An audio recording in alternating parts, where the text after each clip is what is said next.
পেঁয়াজের পকোড়া সন্ধ্যের টিফিনে চা দিয়ে দারুণ লাগে খেতে, ছাড়া জলখাবারে মুড়ি দিয়েও খেতে খুব ভালো লাগে। আর নিয়েছি দুটো শসা। টাটা। নমস্কার বন্ধুরা, আজ সকালে জলখাবারে করছি পেঁয়াজের পকোড়া। এই জন্যে 5টা পেঁয়াজ খোসা ছাড়িয়ে ভালো করে পরিষ্কার করে নিয়েছি। এবারে এইভাবে সবগুলো কেটে নেব।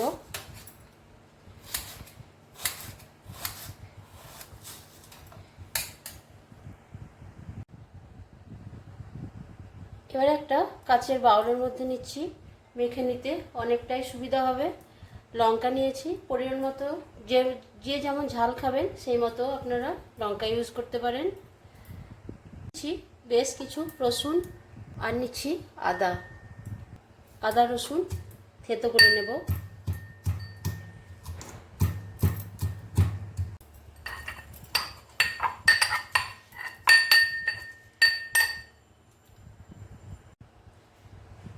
এবারে দিচ্ছি এক চিনি, স্বাদ মতো লবণ, হাফ চামচ লঙ্কা পাউডার, সামান্য একটু হলুদ, পরিমাণ মতো বেসন দিয়ে অল্প পরিমাণে একটু জল দিচ্ছি। এবারে সমস্ত কিছু ভালো করে মেখে নেব। একটু জোয়ান দিয়ে মিলিয়ে নিতে হবে। এবারে কড়াইয়ে পরিমাণ মতো সাদা তেল দিচ্ছি।